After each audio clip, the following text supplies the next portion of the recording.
let's get into the show a little bit here. So the left is eating themselves, pal. And I found a couple of examples of this. Let's go through them one by one. So the first one I'm going to show you is from a Bernie Sanders rally in Idaho. I mean, because when you think of Idaho, you think Bernie Sanders, right? This is part of Bernie and AOC's, I guess, crusade to try to expand the base in red states to see if they can sort of stem the tide of what Donald Trump created in 2024. So at this rally in, I believe it's called Nampa, Idaho. Never heard of the place. I'm sure it's very nice. Bernie was on stage when some pro-Palestinian, I guess, disruptors, you want to call them? Because I don't know if they're protesting, because everybody's supposed to be on the same side on that, right? Especially when it comes to Bernie. They showed up and they had a banner and created some disruption to the point where Bernie Sanders didn't know what to do with himself. Take a look at this. A little bit of what's going on in America that you're not going to see on corporate media and you're not going to hear on the halls of Congress. And that right now in America, we have two Americas. We have on top one America in which the wealthiest people, the top 1%, have never, ever had it so good. So right now, nobody notices the banner on top of the American flag. That's not Bernie's banner, pal. That's what some protesters were on, like a stage above and behind. That's what they put up. Yeah. And by the way, Gene, Bernie Sanders, for all you guys listening, is in the top 1%. But we keep going. Oh, from his book sales. He's got mansions all over the place, right? Yes, he does. But we're steaming towards oligarchy. More on that later. But apparently the protesters with the banner, they weren't getting enough attention, so they actually kind of move it around a little bit. Watch what happens here.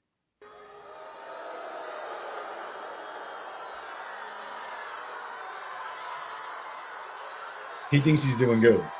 Oh, yeah. Well, now he knows.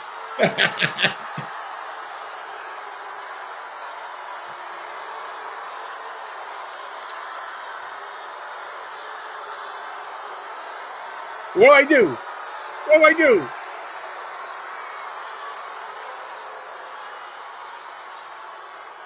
Okay, in America today, in America today, we have more income. In America today. When my hand goes up, your mouth goes closed. That's what he's trying to do here. He doesn't know what to do. The crowd has basically taken over his rally because they're responding to this. A lot of those cheers, I mean, you see some people not cheering, but a chant starts breaking out in support of those protesters, pal. My question to you, Gene, and this is a genuine question. What does Free Palestine mean? What does it mean? I'm not one of the protesters, so I wouldn't know. I mean, you're in the know. You watch the news. You do this a lot. Like, what does it mean? Like, they want to be their own. Like, I never understood why the United States and Israel and other countries in Europe, they have to get involved with like a two-state solution. Why don't they just declare themselves a state? They had the Palestinian Liberation Authority, the PLO or whatever the hell they call themselves. So what's the problem? Like, who do they need to be freed from? Israel's only there now in Gaza because of October 7th. Prior to that, they were not being occupied. So what's stopping them? What is the Free Palestine movement? What is the pro-Palestinian position? This is a genuine question. Like, anybody else listening in the chat want to tell me, like, what is the position? I don't get it. Yeah, I think the closest thing I've ever heard to a position is that from the river to the sea will be Palestine, and it shall be free. And that means the total takeover of Israel. Yeah, so Free Palestine means destroy Israel. No Israel. Yes. Yeah. Okay. So it doesn't mean like a two-state solution or whatever Gaza and the West Bank is, or their own little independent countries. That's not what they mean, right? Okay. I just want to make sure like I'm tracking it. Yeah, I think you're on track with that, pal. But Bernie's confusion on the stage continues here. Today. Oh, wait, you know what? Stop that. We got one, pal. We got one. Welcome, Kremlin agent number 47. Holy crap. Lobotomized. Oh, he's trying to say lobotomized. Okay. Trump fart sniffers. MAGA is cooked. Well, Kremlin agent number 47, if that is indeed your real name here, I'd love for you to tell us what they mean by free Palestine. We're all ears. We want to listen. If you got something to say, put it into the chat. We'll be happy to interact with you. We love trolls. We love interacting with trolls. Trolls are some of the dumbest shits out there, and we love making you look dumb. So please, by all means, get it out into the open. Let us know what you think. And by the way, Gene, go ahead. Before you move on, Kremlin no. agent, You get your moment to sniff the farts as well here, pal. Kremlin agent 47. Why don't you pull the tampon out and go fight in Ukraine? If you're so anti-Russian, right? You're trying to hint with your little stupid screen name there that Donald Trump is an agent of Putin because you're. I was going to use the R word, but we're too early in the show. You're not smart, okay? There's something wrong with you. Your growth is stunted. So go pick up a rifle, fly over to Ukraine, and defend them, dude. Now go home and get your fucking shine box. All right, we've had fun with the troll. Let's go on.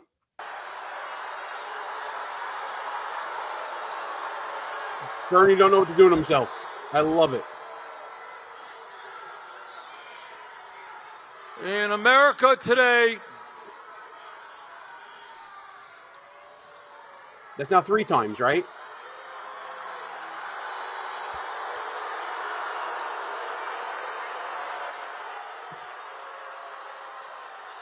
Bernie, get control of your people. What's going on here?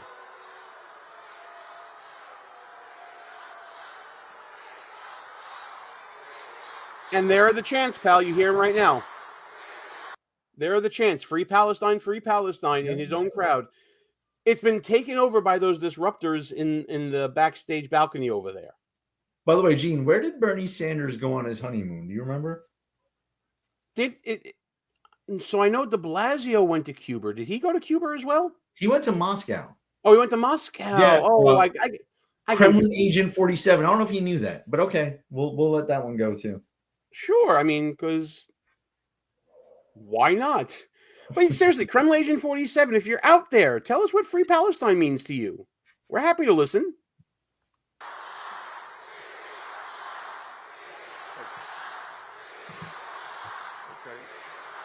Okay. Yeah. Okay. All right, let me move on to, I know that this is a sensitive issue, something I am helping leading the effort in Congress. But I do want to say, hold it.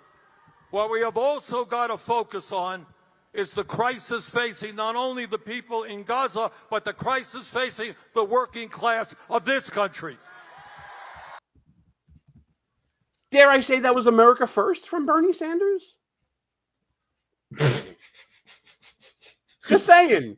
Before we deal with the issues over there, we must deal with the issues over here. And I must ask you once again to donate to my campaign. Please don't ever do that again. Remember what we talked about a couple of weeks in a row now, Gene? There is no leader of the Democratic Party. It's actually impossible, right? Because how do you get to the left of Bernie Sanders? Is it possible? No.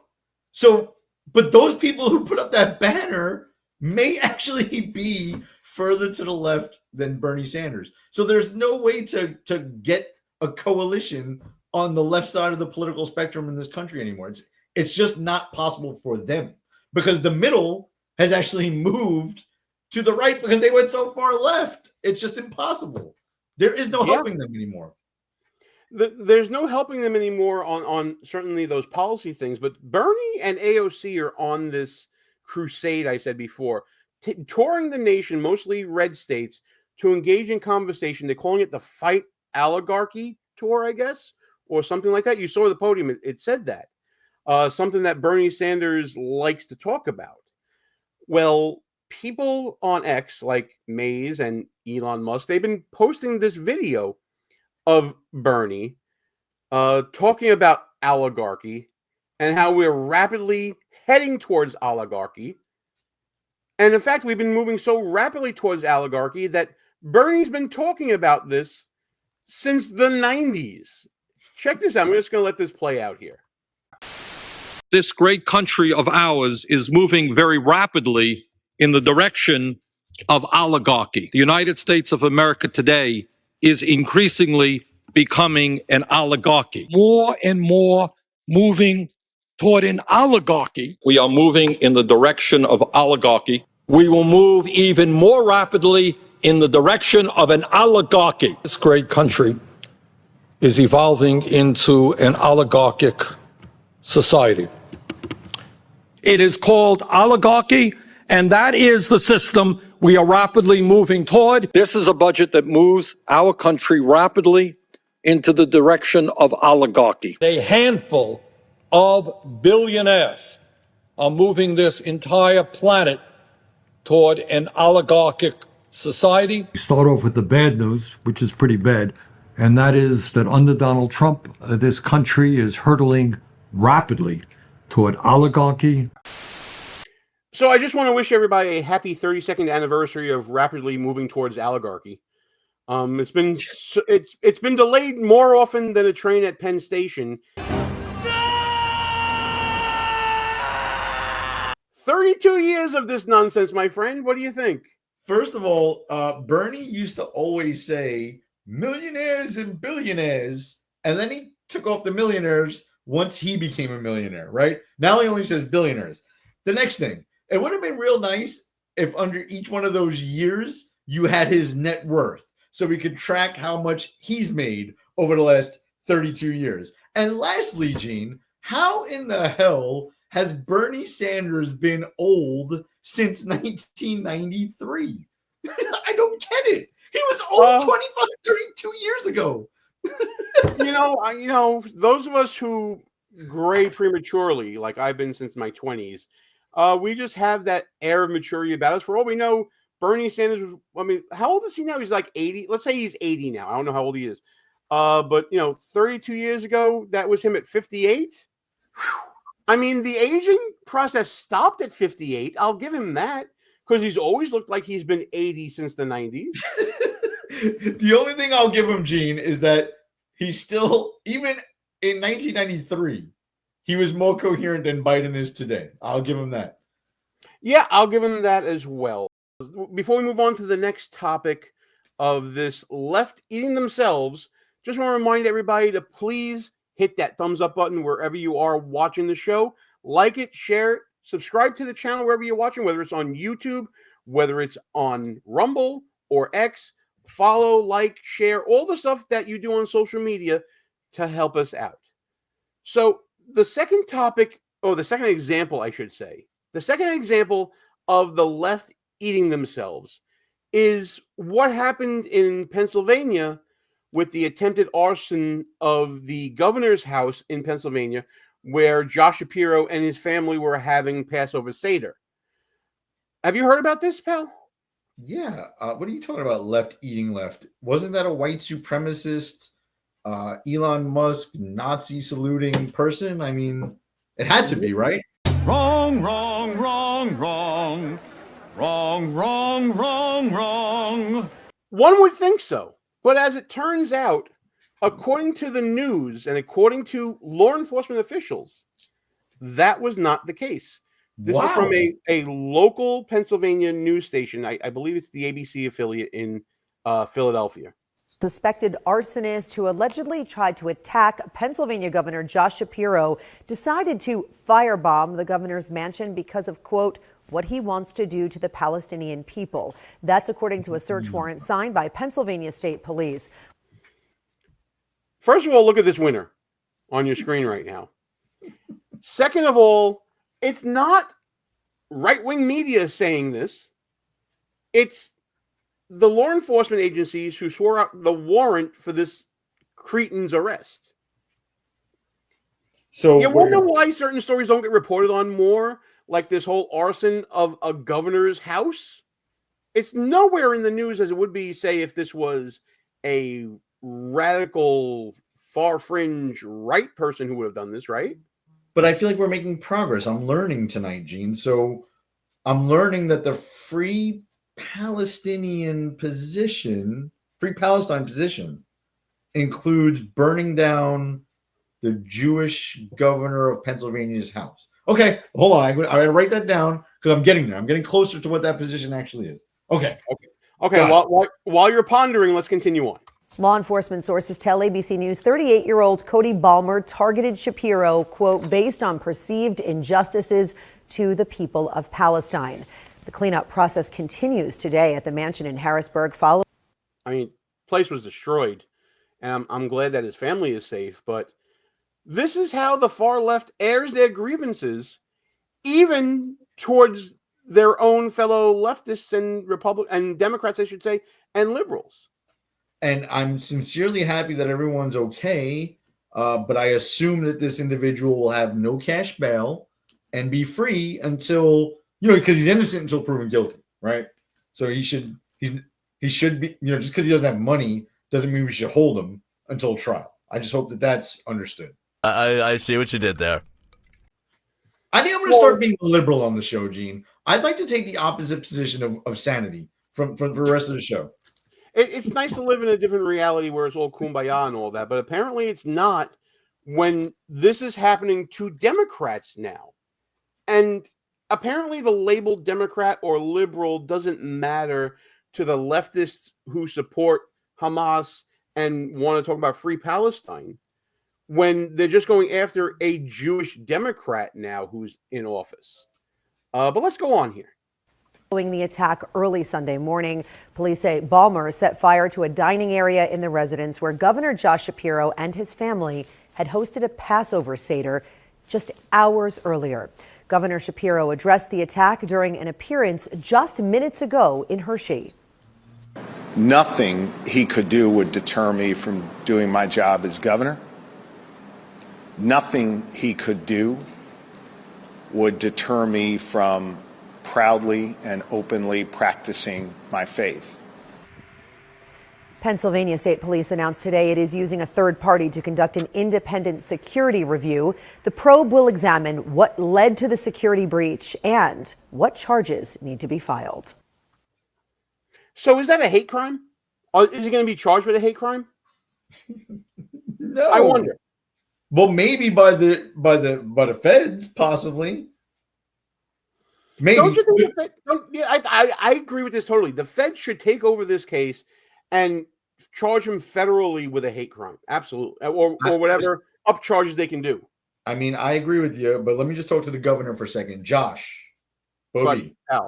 Bubble.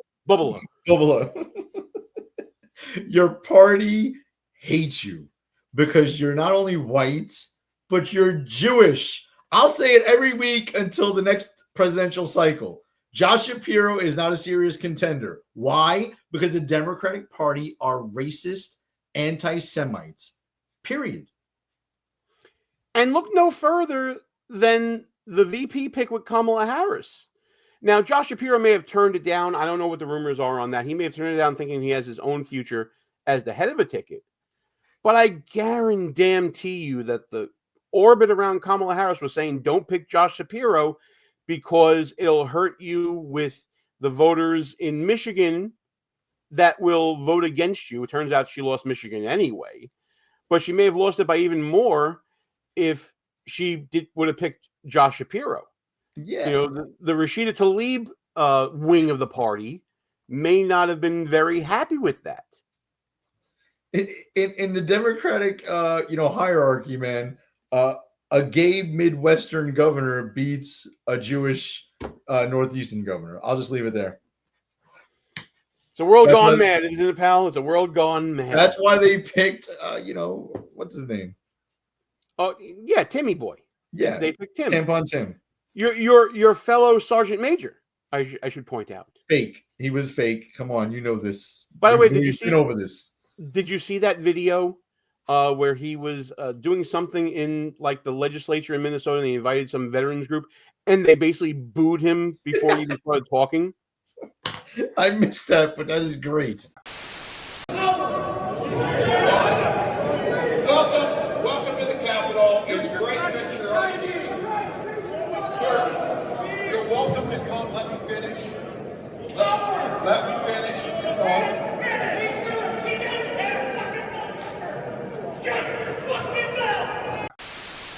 there's more and more of these examples of a rudderless, leaderless Democrat Party turning on each other. It's crazy to see, and we always knew that there was this loose coalition of different interests. I mean, we talk about big tents on the Republican side, but on the people like Nancy Pelosi and Chuck Schumer probably didn't get enough credit for maintaining the coalition, at least legislatively, when it came to different votes and quote unquote resisting Trump and all that, basically hurting the cats in the legislature.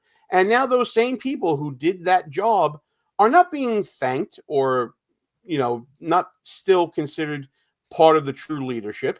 They're being cast aside. People are saying, you're old, you're white, and you're no longer relevant in today's Democrat Party. Yeah, but the one thing I'll push back on, Gene, is like someone like a Pelosi, right? The reason why everybody gives her a lot of credit, but I'm going to take some of that credit away from her. The reason why she was able to, hobble together a very loose coalition of a rogues gallery of Democrats is because she had power and money to give out, right? You notice she jumped ship. She doesn't even want to be in the leadership anymore because they were going to be in the minority, and she knew that. Chuck Schumer did not do a good job of keeping Democrats together. Why? Because he's in the minority. When you're in the minority, you have no money and power, and you can't you can't insert things into bills to placate to your far left base, right? You have no power.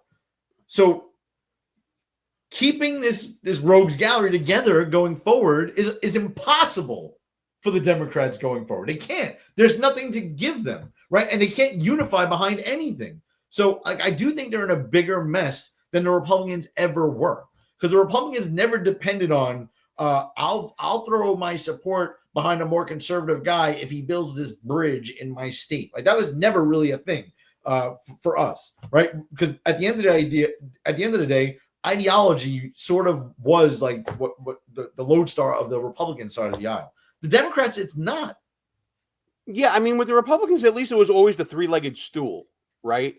You always had that commonality of some beliefs and ideas intersecting with all of them. But if you lost one of those legs, the stool fell down. Democrats, I don't even know what to call it at this point. There's so many different factional interests, not to mention, hopefully, some still blue dog center-right elements that maybe can make some sense of the sanity. But the factionalization, the balkanization of the Democrat Party has really been a sight to see. And I think it's because there is an impatience with the old guard that would do the horse trading that you talked about, that would interact and try to compromise on different issues way back in time immemorial. Yeah. So, yeah, go ahead. And I'll say they're too far gone, right? Like I've said this in the past. The Republican Party today, majority pro-life, but we do have some pro-choice Republicans. Majority pro-Second Amendment, but we do have some Republicans who believe in some form of gun control. Republican Party, we do have fiscal conservatives, but we also have some big spending type conservatives, right? On the left side of the aisle, can you name a pro-life Democrat? Can you name a pro-Second Amendment Democrat, like a true one? Not one that claims to be, but still then supports all kinds of gun registries and everything else. Can you name a Democrat that is truly fiscally conservative? They don't exist. They went so far left and shrunk their own like true party that they had to reach out to like pro-transgender groups and groups that hate the Jews and like every fringe group you can imagine. The Democrats had to embrace because they shrank their tent, right? It's just insanity. Who can be the leader of that party, Gene? No one. Josh Shapiro can't get that together. You think he's going to get that band together, Gene? He's going to conduct that orchestra? I mean, if you watched This Week in Dumbmocracy this week, if you ask Steve Bannon who would be the most, how do I put this? The most, the biggest threat, really, to unify the Democrat Party, it's a sports commentator. It's Stephen A. Smith. That's who he thinks would be the best one to rally behind. You think Stephen A. Honestly, I like Stephen A. Smith somewhat because he's not afraid to go on Hannity and talk to Republicans. You think Stephen A. Smith wants men playing in women's sports? That's like a showstopper to them. No, he's center left. And that's why, and you might see this in a column on Newsmax coming out soon. Stephen A. Smith has the potential to be Trump 2.0 coming from the left, I think. Yeah, you can argue that, and I'd say it would make a lot of sense if they actually rallied behind a guy like that. I'm just saying it's not possible, right? Because a lot of his views are sort of mainstream America. Not going to happen. They will not line up behind him. He's a left populist, certainly. Yes. But let's speak of new leadership. You were right in saying that Democrats let every freaky Lou and wackadoo in the House, right? They opened the door and said, come on in. And they even made some leadership, like this young buffoon, David Hogg. I'm sure you've heard of him. And, his platform has always been like gun control, but his new platform was to run to be a vice chair of the DNC. Now, we did a video on this earlier when the DNC had their leadership forum and their vote on this, and how there were issues with the vote because you had to have one non-binary and one this and one that and all that. But long story short, David Hogg is now a vice chair of the DNC. And what has he done with this leadership role since then? Well, two things of note. One, we talked about probably a couple of weeks ago on this show, which is that he has been using the DNC's donor rolls to send out blast emails for himself and his own organization, sort of feathering his nest. And now he is talking about something like a $20 million effort thus far to primary Democrats. Again, a vice chair of the DNC has an organization to primary incumbent Democrats. And we found this out from all places but TMZ. Check this out. Party wanted a disruptor. They got him. When they put David Hogg in as the vice chair of the DNC. And he is now rolling out a plan that some of those people who wanted him to have this role might be second-guessing it because it might cost them their jobs. David Hogg wants to make sure that the Democrats have new blood and that there aren't people who just stay in Congress as incumbents for far too long. He wants to primary a lot of these incumbents, especially the older ones who have been in Congress for a long time. And I love how Harvey Levin just stop beating around the bush, man. He's primarying Democrats. The other guy was trying, I forget the other guy's name, but he's trying to be diplomatic about it and trying to say, he's trying to bring in new blood. And he's trying to do this and that. Nah, man, he's primarying incumbent Democrats because they're old. Have you ever heard of such a thing? Like a national party officer going after incumbents? Have you ever heard of this before? Well, I mean, Mitch McConnell is probably guilty of something close, even though he wasn't a party official, but he did control a lot of money in the Senate. Are you talking about Kari Lake? Kari Lake and a bunch of other ones where he either did not support or actually supported opponents to more conservative candidates. But David Hogg, I'm assuming he filled the non-binary quota for the DNC. I will say this. I'd rather them do that, primary Democrats, than what they have been doing in the last few cycles, which I actually think the RNC should get into too, which is they were getting involved also in Republican primaries, right? They would support who they thought was the more pro-Trump candidate in local races and hoping they would lose. They did it in Pennsylvania for the governor's race, and they did it in a bunch of Senate races. So, I mean, if the DNC wants to spend money in their own primaries, I'd rather they do that than spend money in Republican primaries. So maybe he's got something here. Well, it's also more support for our premise that Democratic Party is leaderless, rudderless, and everyone is out for themselves here and their own feathering of their nest. David Hogg going into DNC resources to raise money for his own initiatives, and then using that money, presumably, because where else would it have come from, to now go back at candidates that the DNC should be supporting. The whole function of a DNC for, you know, the DCCC and every other organization out there is to support incumbents and candidates looking to turn over seats from Republicans.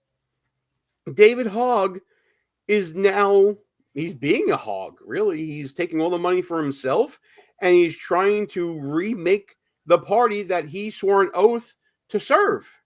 Should he be removed from the DNC, in your opinion?